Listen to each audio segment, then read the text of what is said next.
मैं डॉक्टर अनीता गुप्ता, अध्यक्ष व सह आचार्य हिंदी विभाग, सेठ मंगलचंद चौधरी राजकीय महाविद्यालय आबू रोड,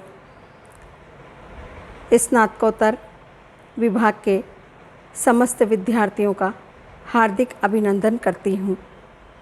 आज की कक्षा में हम स्नातकोत्तर उत्तरार्ध हिंदी साहित्य सप्तम प्रश्न पत्र भाषा विज्ञान के अंतर्गत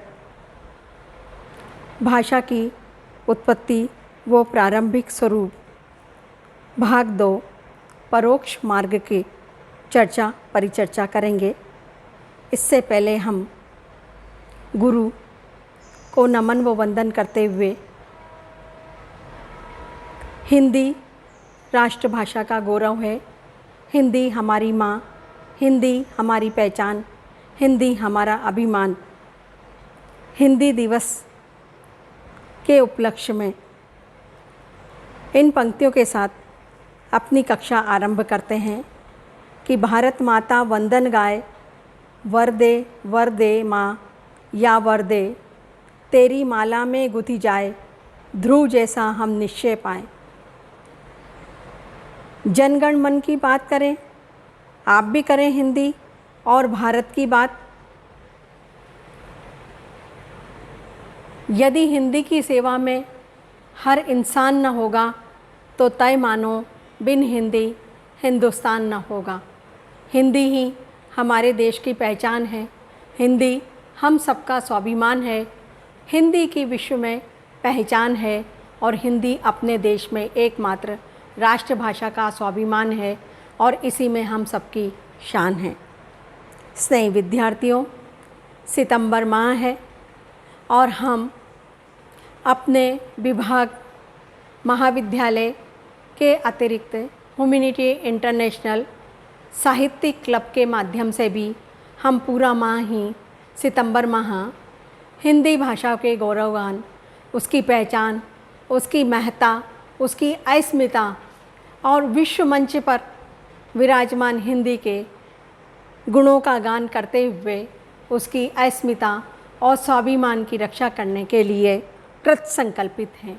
ये हिंदी दिवस सिर्फ एक दिन ही नहीं अपितु 365 दिन ही मनाया जाना चाहिए।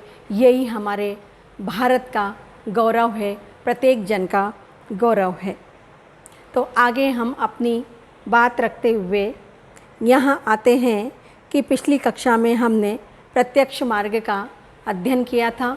आज हम परोक्ष मार्ग के अंतर्गत देखेंगे कि भाषा की उत्पत्ति में परोक्ष मार्ग के अंतर्गत निम्न बिंदुओं पर ध्यान दिया जाता है, जैसे बच्चों की भाषा कैसे उत्पत्ति हुई, असभ्य जातियों की भाषा की उत्पत्ति कैसे हुई, आधुनिक भाषाओं के इतिहास की उत्पत्ति कैसे हुई। बच्चों की भाषा के संदर्भ में कहा जा सकता है कि व्यक्तिगत विकास की ही भांति सामूहिक या जाति विकास भी होता है। व्यक्तिगत विकास के अध्ययन से सामूहिक विकास पर प्रकाश पड़ता है। इसका आशय यह है कि ऐसे लोगों के अनुसार मानव ने भाषा उसी प्रकार सीखी होगी जैसे एक बच्चा सीखता है। कुछ लोगों ने इसी आधार पर भाषा के आरंभ पर प्रकाश डाला है। बच्चों को एक बनी बनाई भाषा सीखनी होती है, पर दूसरी ओर भाषा के आरंभ के समय लोगों को भाषा का आविष्कार भी करना रहा होगा, केवल सीखना ही नहीं। आज एक विद्यार्थी किसी टेक्निकल स्कूल में जाकर 2-1 वर्ष में किसी वस्तु का निर्माण करना सीख सकता है। उसके सीखने का रास्ता वैसा दुर्गम नहीं होगा जैसा कि उस वस्तु के आविष्कार या प्रथम बनाने वाले का रहा होगा। भाषा के संबंध में भी ठीक यही बात है। बच्चा भाषा सीखता है, वह आविष्कार नहीं करता। अतः उसके आधार पर भाषा के आरंभ के विषय में पता लगाने का प्रयास हास्यास्पद ही होगा। हाँ, एक बात अवश्य है, महत्वपूर्ण है कि बच्चा आरंभ के वर्षों में निरर्थक ध्वनियों का उच्चारण करता है और उसे दूसरे के अनुकरण का भी ध्यान नहीं रहता। उस समय उसके बोलने की दशा से भाषा की आरंभिक दशा का कुछ अनुमान लगाया जा सकता है। कभी कभी बच्चे उस समय पूर्णतः नवीन शब्द भी गढ़ डालते हैं जो आज की भाषा की अविकसित दशा में तो ग्रहण नहीं किया जा सकते, पर आरंभिक दशा में ऐसे शब्दों का लिया जाना असंभव नहीं कहा जा सकता। द्वितीय बिंदु, असभ्य जातियों की भाषा। असभ्य और अत्यंत पिछड़े हुए लोगों की भाषा के विश्लेषण से भी भाषा के आरंभिक स्वरूप पर प्रकाश पड़ सकता है, पर बड़ी ही सतर्कता से इसके आधार पर निष्कर्ष निकालना चाहिए। सच तो यह है कि ये भाषाएं सभ्य भाषाओं से कुछ ही पीढ़ी पूर्व की हो सकती हैं, अतः इनको बिल्कुल आरंभिक भाषा नहीं माना जा सकता। असभ्य से असभ्य जाति की भाषा भी जाने कितनी ही सदी पुरानी होगी। इनसे इतना ही लाभ हो सकता है कि सभ्य भाषाओं की तुलना में इनमें अंतर देखकर इसकी तुलना में और पहले की भाषा की दशा का कुछ अनुमान लगाया जा सकता है। तृतीय बिंदु है आधुनिक भाषाओं का इतिहास। भाषा की आरंभिक दशा के विषय में कुछ जानने का सबसे नीचा, अच्छा और महत्वपूर्ण पथ है। लोगों ने भाषा के आरंभ के विषय में, हम अंत से शुरू करके आरंभ पर पहुंचते हैं। आज भी किसी भी भाषा को ले, इसका अध्ययन करें, इस अध्ययन के आधार पर भाषा के विकास का सामान्य सिद्धांत मालूम चलता है। आज की भाषा की तुलना इसके प्राचीनता उपलब्ध रूप से करें और देखें कि कौन सी बातें आज की भाषा में नहीं हैं और प्राचीन में हैं। तो हिंदी खड़ी बोली को लेते हैं। इसके अध्ययन के उपरांत पुरानी हिंदी, अपभ्रंश, प्राकृत, पाली, संस्कृत, वैदिक संस्कृत का अध्ययन करके विकास के सिद्धांतों पर विचार करते हैं। फिर खड़ी बोली की तुलना वैदिक संस्कृत से ध्वनि, व्याकरण के रूप, शब्द समूह, वाक्य आदि के विचार करके वैदिक संस्कृत की वे विशेषताएं निश्चित करें या जो खड़ी बोली में बिल्कुल नहीं है या है भी तो बहुत कम। प्राचीन भारतीय भाषा में निश्चित ही उन विशेषताओं का विशेष स्थान रहा होगा जो घटते घटते वैदिक संस्कृत में कुछ शेष थी और खड़ी बोली तक आते आते प्राय नहीं के बराबर रह गई है। इस तरह से अध्ययन के आधार पर भाषा की प्रारंभिक प्रकृति पर प्रकाश डाला जाता है।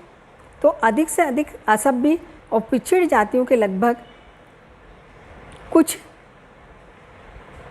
उदाहरणों पर हम दृष्टिगोचर करते हैं तो पाते हैं कि भाषा वर्षों तक पहुँचते पहुँचते उनमें कोई साधारण टूटी फूटी भाषा विकसित हो गई और अवश्य उस भाषा को हमने समझा, जैसे असभ्य जातियों की भाषा, मनोविज्ञान और समाजशास्त्र की भाषा, आधुनिक भाषाओं का इतिहास, और आज इस रूप तक पहुंची है।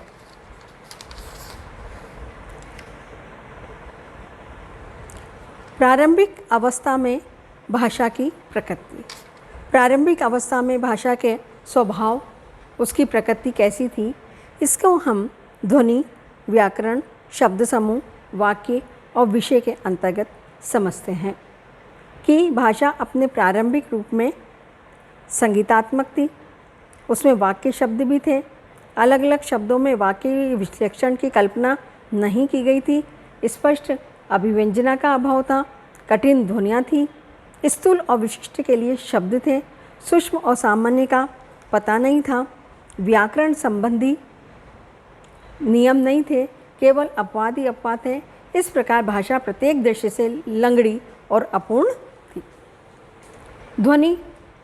भाषा की ध्वनि के आधार पर अध्ययन करते हैं तो ध्वनियों और ध्वनि संयोगों में धीरे धीरे जैसे जैसे भाषा आगे बढ़ती है सरलता आती जाती है। आरंभिक भाषा में आज की विकसित भाषाओं की तुलना में ध्वनियाँ बहुत कठिन रही होंगी। यहाँ कठिन से आशय उच्चारण में कठिन संयुक्त व्यंजन जैसे आरंभ में पस, कन है आदि मूल ध्वनि आदि है। प्राचीन और पिछड़ी अनेक अफ्रीकी तथा अन्य भाषाओं में क्लिक ध्वनियाँ अधिक हैं। इससे ये परिणाम निकाला जा सकता है कि आरंभ की भाषा में क्लिक ध्वनियाँ भी कदाचित अधिक रही होगी। वैदिक संस्कृत और हिंदी की तुलना से ये बात भी स्पष्ट हो जाती है कि अपेक्षाकृत अब शब्द सरल एवं छोटे हो गए हैं। अन्य भाषाओं में भी यही बात मिलती है। इससे ये ध्वनि निकलती है कि भाषा की आरंभिक अवस्था में शब्द अपेक्षतया बड़े और उच्चारण की दृष्टि से कठिन रहे हैं। होमरिक ग्रीक तथा वैदिक संस्कृत में संगीतात्मक स्वराघात की उपस्थिति के यथेष्ट प्रमाण मिलते हैं। अफ्रीका की असंस्कृत भाषाओं में ये बात पर्याप्त मात्रा में पाई जाती है, पर अब धीरे धीरे उसका लोप हो रहा है। इससे स्पष्ट है कि आरंभिक अवस्था में लोग बोलने की अपेक्षा गाते ही अधिक होंगे और आरंभिक भाषा में संगीतात्मक स्वराघात बहुत अधिक रहा होगा। व्याकरण की दृष्टि से देखते हैं तो आरंभिक भाषा में शब्दों के अपेक्षाकृत अधिक रूप रहे होंगे, जो बाद में सादृश्य, ध्वनि परिवर्तन आदि के कारण आपस में मिलकर कम हो गए। भाषा के ऐतिहासिक अध्ययन में हम देखते हैं कि आधुनिक भाषाओं की तुलना में पुरानी भाषाओं में सहायक क्रिया या परसर्ग आदि जोड़ने की आवश्यकता कम या नहीं के बराबर होती है। इसका आशय यह है कि आरंभिक भाषा संश्लेषणात्मक रही होगी, अर्थात सहायक क्रिया या परसर्ग इत्यादि जोड़ने की उसमें बिल्कुल ही आवश्यकता न रही होगी। अपने में पूर्ण नियमों की उस समय कमी रही होगी और अपवादों का आधिक्य रहा होगा। उन लोगों का मस्तिष्क व्यवस्थित न रहा होगा, अतः भाषा में भी व्यवस्था का अभाव रहा होगा। इससे यह भी निष्कर्ष निकलता है कि बिल्कुल आरंभ में व्याकरण या भाषा नियम नाम की कोई चीज़ ही न रही होगी। शब्द समूह। भाषा का जितना भी विकास होता है उसकी अभिव्यंजना शक्ति उतनी ही बढ़ती जाती है। साथ ही सामान्य और सूक्ष्म भावों के प्रकट करने के लिए शब्द बन जाते हैं। इसका आशय यह है कि आरंभिक भाषा में अभिव्यंजना शक्ति अत्यल्प रही होगी। सूक्ष्म तथा सामान्य भावों के लिए शब्दों का एकांत अभाव रहा होगा। आज भी कुछ असंस्कृत भाषाएं हैं जो लगभग इसी अवस्था में हैं। उत्तरी अमेरिका की चेरोकी भाषा में सिर धोने के लिए, हाथ धोने के लिए, शरीर धोने के लिए अलग अलग शब्द हैं, पर धोने के सामान्य अर्थ को प्रकट करने वाला एक शब्द भी नहीं है। इसी प्रकार जल लोगों की भाषा में लाल गाय, काली गाय, सफ़ेद गाय के लिए शब्द हैं, पर गाय के लिए नहीं। इससे ये स्पष्ट परिणाम निकलता है कि आरंभ में शब्द केवल स्थूल और विशिष्ट के लिए रहे होंगे, सामान्य और सूक्ष्म के लिए नहीं। ऊपर के बिंदुओं के आधार पर यह निष्कर्ष निकलता है कि आरंभ के कुछ दिनों के बाद शब्दों का बाहुल्य हो गया होगा। कुछ वर्तमान असभ्य भाषाओं के आधार पर इस बाहुल्य का एक और कारण यह भी दिया जा सकता है कि वे लोग अंधविश्वासी रहे होंगे, अतः सभी शब्दों को सर्वथा प्रयोग में लाना अनुचित माना जाता रहा होगा। अतः एक ही वस्तु या कार्य के लिए भिन्न भिन्न अवसरों पर भिन्न भिन्न शब्द प्रयोग में आते रहे होंगे। वाक्य के आधार पर भाषा की प्रारंभिक अवस्था देखते हैं तो विदित होता है कि भाषा वाक्य पर आधारित रहती है। वाक्य के शब्दों का विश्लेषण करके हमने उन्हें अलग अलग कर लिया है, उनके नियमों का अध्ययन कर व्याकरण बनाए हैं। यह क्रिया भाषा और उनके साथ हमारे विचारों के बहुत विकसित होने पर ही की गई है। आरंभ में इन शब्दों का हमें पता न रहा होगा और वाक्य इस इकाई के रूप में रहे होंगे। शब्दों के रूप में उनका व्याकरण या विश्लेषण नहीं हुआ होगा। विषय के रूप में अपने विकास की आरंभिक अवस्था में लोग भावना प्रधान रहे होंगे। तर्क या विचार की वैज्ञानिक श्रृंखला से वे अपरिचित रहे होंगे। पद्यात्मकता की ही प्रधानता रही होगी। यही कारण है कि संसार की सभी भाषाओं में पद्य या काव्य बहुत प्राचीन मिलता है, किंतु गद्य नहीं। इसी प्रकार गीत आदि की भी प्रधानता रही होगी। गीतों में भी स्वाभाविक और जन्मजात भावना के कारण प्रेम, भय, क्रोध आदि के चित्र ही अधिक रहे होंगे। इस तरह से भाषा अपने प्रारंभिक रूप में संगीतात्मक, लेकिन भाषा प्रत्येक दृष्टि से व्याकरण संबंधी नियम नहीं होने, स्थूल और विशिष्ट के लिए शब्द थे, किंतु सूक्ष्म और सामान्य के पता नहीं, वाक्य के विश्लेषण की कल्पना नहीं। इन सब आधारों के आधार पर हम कह सकते हैं कि भाषा प्रत्येक दृष्टि से लंगड़ी और अपूर्ण थी। अतः परोक्ष मार्ग के आधार पर भाषा की प्रारंभिक अवस्था के विषय में जो बिंदु बताए गए हैं वे निश्चित रूप से काफ़ी सही हैं। साहित्यिक चर्चा को हम आगे बढ़ाते हुए इस बात का अध्ययन करते हैं कि भाषा विकास के 3 चरण हैं। भाषा विकास के 3 चरण माने जा सकते हैं। पहला चरण आंगिक रूप, द्वितीय चरण वाचिक रूप, तृतीय चरण लिखित रूप। डार्विन के सिद्धांत हमें इस संदर्भ में सहायता करता है कि हम बंदरों के विकसित रूप हैं। इसका आशय यह हुआ कि कभी हमारी भाषा बंदरों के समीप रही होगी, कभी उससे भी पिछड़ी। बंदरों में उच्चारित या वाचिक भाषा के साथ साथ आंगिक संकेतों की भी भाषा मिलती है। दूसरी ओर असभ्य आदिम जातियों की तुलना में शिक्षित लोगों में भाषा का लिखित रूप मिलता है। इस आधार पर कहा जा सकता है कि मनुष्य में भाषा का प्रारंभिक रूप विभिन्न प्रकार के पशुओं की तरह आंगिक रहा होगा। वन बिलाव गुस्सा प्रकट करने के लिए अपने बालों को खड़ा कर देता है, तो बंदर ओठों को अजीब ढंग से फैलाकर दांत निकाल देता है, और कुत्ता प्यार प्रदर्शन के लिए मालिक के शरीर को चाटता है तो कभी पूंछ हिलाता है। ये आंगिक भाषा के रूप हैं। भाषा का दूसरा रूप वाचिक हुआ। इसमें उच्चरित ध्वनियों का प्रयोग हुआ। आरंभ में मानव भाषा में आंगिक संकेत अधिक थे और वाचिक कम, किंतु धीरे धीरे पहले का प्रयोग सीमित होता गया, दूसरे का बढ़ता गया। यूँ आज का सभ्य मानव भी अपनी भाषा के उस आदिम आंगिक रूप को पूर्णतः भूल नहीं सका है। इसी कारण वाचिक भाषा के साथ साथ विभिन्न अंगों को हिला उठा तान आदि कर वो अपनी अभिव्यक्ति को सशक्त बनाता है। भाषा का तीसरा रूप लिखित है। इसने भाषा की उपयोगिता बहुत बढ़ा दी है। आंगिक भाषा बड़ी स्थूल और सीमित थी। प्रेम, क्रोध, भूख आदि के सामान्य भाव को वो प्रकट कर सकती थी। साथ ही उसके लिए दूसरों की आंगिक चेष्टाओं को देखना भी आवश्यक था। बिना दिखाए अभिव्यक्ति संभव नहीं थी। इसका आशय यह हुआ कि इसके लिए प्रकाश अनिवार्यतः आवश्यक था। वाचिक भाषा के प्रयोग से तीनों कठिनाइयाँ दूर हो गई। सूक्ष्मता से सूक्ष्म भाव विचार व्यक्त होने लगे तथा प्रत्यक्षता या प्रकाश भी अनावश्यक हो गए। किंतु वाचिक भाषा इन तीनों दृष्टियों से आगे बढ़ के भी देश काल की सीमा से बंधी थी। इसका प्रयोग उतनी ही दूरी तक हो सकता था जहाँ तक सुनाई पड़े, और उसी समय इससे अभिव्यक्ति संभव थी जब यह बोली जा रही हो। मनुष्य ने भाषा को लिखित रूप देकर ये दोनों बंधन समाप्त कर दिए। अपने लिखित रूप में भाषा देश काल से बंधी नहीं है। आज लिखकर 2, 4, 10 वर्ष बाद भी उसे पढ़ा जा सकता है। इसी प्रकार यहाँ लिखकर उसे 7 समुंदर तक भी पहुँचाया जा सकता है।